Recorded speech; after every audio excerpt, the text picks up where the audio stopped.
오늘 이 새벽에 함께 보실 말씀은 사사기 8장 22절과 23절 말씀을 한 번 더 보겠습니다. 사사기 8장 22절과 23절 말씀을 함께 합독하겠습니다.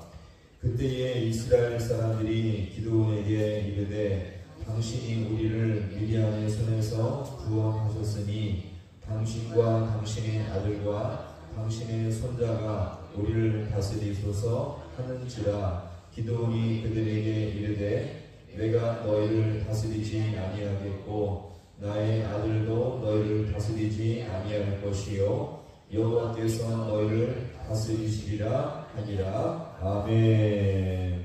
할렐루야. 오늘 이 새벽도 주님의 인도하심이 있기를 간절히 소망합니다.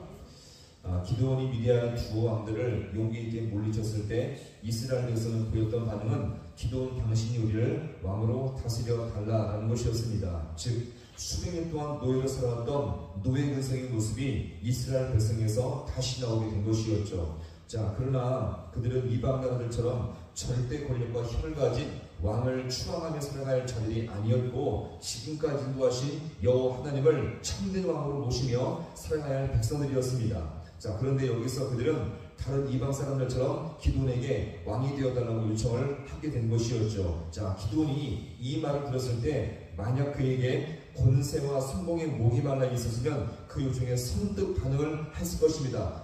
내가 마땅한 자이다, 내가 합당한 자격이 있는 자이다, 그렇게 반응을 했을 것인데, 그러나 기드온의 이 반응을 오늘 말씀에서 보겠습니다. 23절의 말씀을 함께 봅니다. 시작. 기드온이 그들에게 이르되 내가 너희를 다스리지 나의 아들도 너희를 다스리지 아니할 것이요 여호와께서 너희를 다스리시리라 하니라. 아멘. 자, 같이 합니다. 여호와께서 다스리시리라.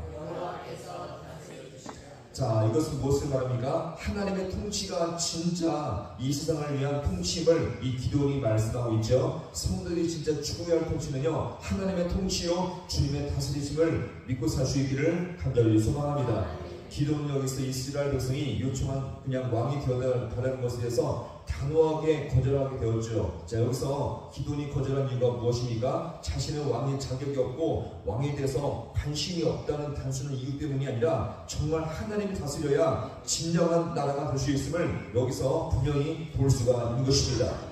자, 그러면 하나님께서 이렇게 이스라엘을 부르시고 선택하신 목적이 무엇일까요? 하나님은 이스라엘을 당신의 백성으로 부르실 때가 언제였습니까? 제일 먼저 애굽의 노예 상태에서 부르셨죠. 인생의 목적도 없이 노예로 하루하루 죽지 못해 살아가는 인생 속에서 하나님은 그들을 건져주셨고 그들을 백성으로 부르시면서 그들에게 주신 최고의 은혜가 무엇이었습니까? 바로 자유함과 거룩함이었습니다.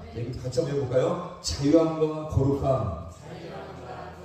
자, 그들은요 애굽에서 구원받았을 때 하나님은 그들을 자유로운 백성, 그 다음에 거룩한 백성을 만드시고자 그들을 구원하시게 되었던 것입니다. 자, 그런데 그 이후로도 이스라엘 백성은 홍해를 건너서 40년의 광야 생활을 할 때에 수시로 이 자유함에 대해서 위기감을 느꼈죠. 왜 그렇습니까? 광야에서 아말렉과 전투할 때에 혹은 그 이후에 아모리 왕과 시온 왕과 이렇게 수많은 왕들과 전쟁할 때에 이스라엘은 수많은 공격을 받았습니다. 게다가 여호수아가 가나안 땅을 차지하기 전까지 무려 31명의 왕들과 끊임없는 전쟁이 이어지게 되었던 것입니다. 이런 모든 전쟁의 목적이 무엇입니까? 참된 자유를 얻기 위한 전쟁이었음을 여기서 우리가 볼 수 있겠죠. 자, 그러면 결국 이스라엘 백성이 광야 때로부터 가나안 정복 때까지 전쟁은 어떻습니까? 세상 왕들과의 끊임없는 전쟁이었죠. 특별히 가나안 땅에서는 왕들로 가득 찬 땅이었는데 그런 왕들이 있는 나라의 특징은 무엇입니까? 왕과 귀족 밑에는 농민들과 노예들의 구조로서 빈부격차가 너무나 커서 끊임없이 고통과 억압 속에 살아가는 사람들이 너무나 많이 있었던 것입니다. 밑에 사람들은 늘 가난하며 평생 노예처럼 허덕이며 살 수 있는 그런 구조가 바로 이 왕의 구조였죠. 이것이 바로 왕을 모시는 구조의 한계였습니다. 자, 그런데 이스라엘 백성이 미디안을 격파하고 난 다음에 기도원에게 갑자기 요구하는 것이 무엇이었습니까? 그 왕을 세워달라, 이것을 요구하게 되었던 것입니다. 결국 인간은요, 인간이 다스리기 때문에, 좋은 사람이 다스리기 때문에 나라가 좋은 나라가 되는 것이 아니라 하나님의 통치와 주님의 다스림이 있어야만 참다운 삶을 살 수 있음을 여기서 우리가 보여줍니다.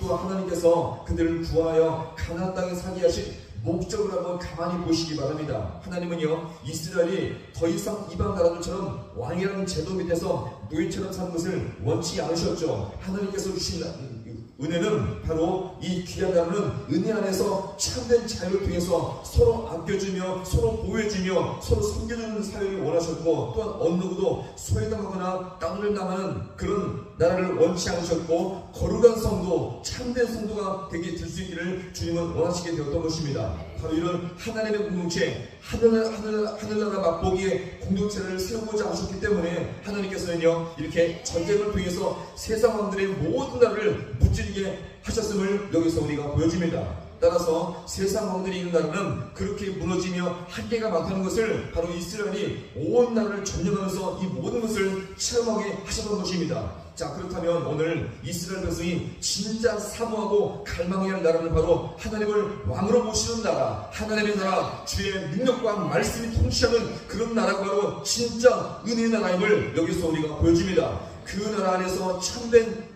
자유와 평강을 누리며 거룩함으로 주님을 신실하게 모시며 살아가는 그 나라를 주님께서 원하셨기 때문에 이렇게 진짜 세상의 왕을 주님께서는 거절하셨음을 여기서 우리가 보여줍니다. 이렇게 하나님을 왕으로 모시며 말씀에 순종하는 나라가 되어서 가장 거룩한 나라가 될 수 있음을 여기서 우리가 볼 수가 있는 것입니다. 자, 그럼 오늘 우리가 이렇게 하나님의 은혜의 통치를 주의 몸된 교회 안에서 먼저 드리면서 나갈 수 있는 우리 모두가 될 수 있기를 간절히 소망합니다. 하나님의 은혜 안에서 진짜 자유함을 누리며 말씀의 순종함으로 말미암아 하나님의 통치와 말씀의 능력과 은혜의 통치가 오늘 가정과 우리 교회 가운데 임함으로 말미암아 우리 교회를 통해서 지역을 살리며 영혼을 구원할 수 있는 복된 교회로 쓰임받을 수 있는 우리 모두가 될 수 있기를 주님의 이름으로 간절히 축원합니다.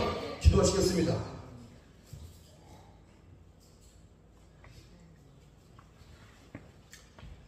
하나님 아버지, 오늘도 이 말씀 앞에 이 세상의 통치의 원리를 이 시간 돌아봅니다. 하나님, 미디안의 강력한 대적을 이겼지만 금세 아버지 이스라엘 백성의 모습은 세상 왕의 논리를 따라서 기도원을 왕으로 모시고자 했지만 이것이야말로 여전히 세상의 아버지여 왕을 따르고자 하는 아버지여 어리석은 생각임을 이 시간 돌아옵니다. 아버지 하나님, 이 모든 상황 속에서 기도원 이것을 거절하며 진정한 하나님의 통치, 주님의 다스림을 아버지 요구했듯이 오늘도 우리가 이 땅을 살아갈 때에 세상의 큰 권력자와 세상의 아버지 하나는 선한 사람을 우리가 쫓는 것이 아니라 오늘도 우리가 진정한 통치자이신 여호와 하나님, 그 하나님의 다스림을 따라서 나갈 수 있는 우리 모든 주의 성도들 되게 하여 주옵소서. 무엇보다 진정한 다스림은 말씀의 통치요 은혜의 통치가 중요한 것이온데 하나님, 우리가 먼저 아버지 주의 말씀에 순종하게 하시며 그 말씀 다스림 앞에 복종하게 하시며 그 주님의 다스림을 따라 나갈 때에 진정한 아버지여 거룩한 백성, 자유함이 있는 백성의 삶을 살아갈 수 있는